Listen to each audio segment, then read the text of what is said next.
చాలామంది ఉద్యమంలో అంటే డబ్బులు లేక ఇంట్లోకెళ్ళి డబ్బులు తీసుకోవడం కావచ్చు, వాళ్ళ భార్యల నగలు తీసుకోవడం, ఇవన్నీ కూడా చాలా చేసిన ఇబ్బందులు ఎదుర్కొనే పరిస్థితి ఉంది. అట్లాంటి సిచ్యువేషన్ కార్మికులు కావచ్చు, మీలో ఎవరికైనా ఉన్నాయి ఇట్లాంటి ఉన్నాయి ఇబ్బంది ఉన్నాయి అయిందా? ఉన్నాయి కానీ అయితే నేను ఒకటి చెప్పాలనా, చాలా మంది ఇప్పుడు చెప్తున్నారు మేము ఉద్యోగాలు అవి కోల్పోయినా ఇవి అయిపోయినాక కోల్పోయినాం అని చెప్తారు. చెప్పి చెప్తున్నారు. అది నాకు చెప్పడానికి కూడా ఉన్నాయి. ఉమ్, అయితే నేనేం ఉదాహరణ తీసుకుంటున్నంటే వాస్తవంగా ఒక్కరోజు ఒక ఇన్సిడెంట్ చెప్తున్నా. ఓకే. నేను షాపూర్ నగర్లో ఏదో బంధకాలు ఇచ్చిండ్రు, ఉమ్, ఏదో ర్యాలో సంథింగ్ ఏదో ఉన్నది. నేను ఉండేది మగ్దునార్లో. మగ్దునార్ నుంచి షాపూర్ నగర్ పోవడానికి ఆ రోజు ఎందుకు ఆ పరిస్థితులలో బైక్ లేదు, ఏది లేదు, ఆటోకు 10 రూపాయలు కూడా లేవు. ఉమ్, హెచ్ఎండి జంగల్ స్టార్ట్ కట్ ఉంటుంది అన్నట్టు మగ్దునార్ నుంచి ఓకే. షాపూర్ నగర్కి. హెచ్ఎండి జంగల్లోకి వెళ్ళి రన్నింగ్ చేసుకుంటూ పోయినా. ఓకే. ఎవరన్నా ఎదురైతేనేమో మామూలుగా నడిచినట్టు యాక్టింగ్ చేస్తూ అట్లా వెళ్ళాం అన్నట్టు. ఇవన్నీ అప్పుడు కష్టపడ్డాం కానీ ఇప్పుడు చెప్పుకుంటానికి బాగానే ఉన్నాయి. అయితే ఒకటి, తన ప్రాణాన్ని అర్పించుకున్నటువంటి శ్రీకాంతాచారి కంటే ఓకే. మనమేం గొప్ప కాదు. ఉమ్, సరే మనము పస్తులున్నాం కావచ్చు, లేకపోతే పైసలన్నీ మనం బంగారం కుదబెట్టుకున్నాం కావచ్చు, భార్య పుస్తల తాడు కూడా కుదబెట్టుకున్నాం కావచ్చు. ఇవన్నీ మన అందరికీ అనుభవం ఉంది. అందరూ నాయకులకు ఉద్యమకారులకు ఈ అనుభవం ఉన్నది. ఎంత చెట్టుకు అంత గాలి అని అన్నట్టు వారి వారి స్థాయికి తగ్గట్టు ఇబ్బందులు ఎదుర్కొన్నాం. ఉమ్, కానీ నా ఉద్దేశం మాత్రం శ్రీకాంతాచారి కానీ, లేకపోతే ఓయిలో చనిపోయిన రెడ్డి కానీ, లేకపోతే ఇంకో కానిస్టేబుల్ కృష్ణన్న కానీ, యాదిరెడ్డి యాదయ్య కానీ, ఉమ్. సో వాళ్ళందరూ చేసిన త్యాగాల ముందర మనది అనువంతనే అనేది నా ఉద్దేశం.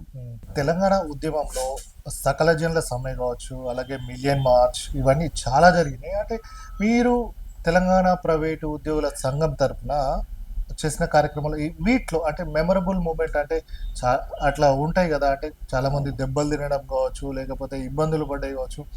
అంటే కొన్నిసార్లు ట్యాంక్ బండ్ వద్దనే తప్పించుకొని బయటకు వచ్చుడు, ఇవన్నీ కూడా జరిగినాయి. అట్లాంటి ఏమన్నా ఉందా అక్కడ? అయితే మీరు చెప్పిన అన్ని ప్రతిదీ మన తెలంగాణ ఉద్యమంలో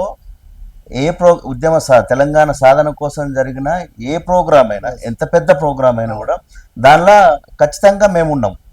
ఒక అంటే నిజమైన నికార్సైన ఉద్యమకారులు ఒక 100 మంది ఉంటే దానిలో మేము ఉండేటోళ్ళం.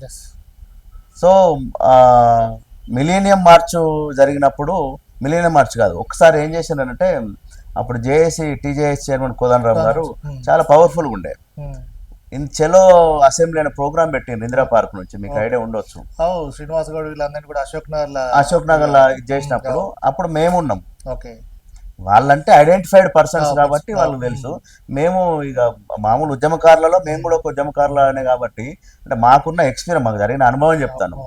ఆ రోజు కోదండరామ్ సార్ రాగానే ఒక్కడేసారి పోలీస్ అటాక్ అయింది.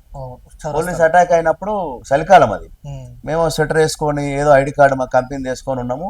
ఒక నారాయణగూడ పిఎస్కి సంబంధించిన ఒక 7-8 మంది కానిస్టేబుల్ నన్ను చుట్టుముట్టి పొలు కొట్టారు. ఆ కొట్టినాక దెబ్బలు దాడలేక కొద్దిగా తెలివితోటే నేను విలేకరిని, మీ పేరు వాడినాం మేము ఆ రోజు. అయితే నేను విలేకరిని కొడతారా అని చెప్పేసి అంటే దానిలో ఒక కానిస్టేబుల్ వచ్చారా అన్న మీరు విలేకరు అని పక్కకు కూర్చోబెడితే ఈ తొడలన్నీ మొత్తం ఇట్లా బూరెలెక్క ఉబ్బినాయి. అయితే చూపించుకోవాలని కానీ, లేకపోతే ఏదో ప్రూఫ్లు పెట్టుకోవాలని కానీ అట్లా మాకు అప్పుడు లేకుండా కదా. ఏ ఉద్యమకారానికి కూడా నేను ఉద్యమం చేసిన అనేది ఒక ప్రూఫ్ కావాలని చెప్పేసి ఎవరు అనుకోలేదు. అప్పుడైతే ఒక సాటిస్ఫాక్షన్ ఏంటంటే ఉద్యమంలో నేను పార్టిసిపేట్ చేసిన అనేది నాకు వ్యక్తిగతంగా ఒక సాటిస్ఫాక్షన్, నా గురించి తెలిసిన వాళ్ళకు కూడా సాటిస్ఫాక్షన్.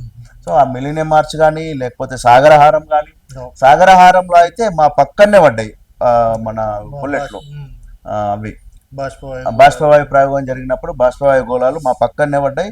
దానిలో ముందరున్నాం. దానిలోనే కాదు, దేనిలో అయినా కూడా ప్రాణానికి తెగించే పోరాటం చేసినాం మా టీమ్గా.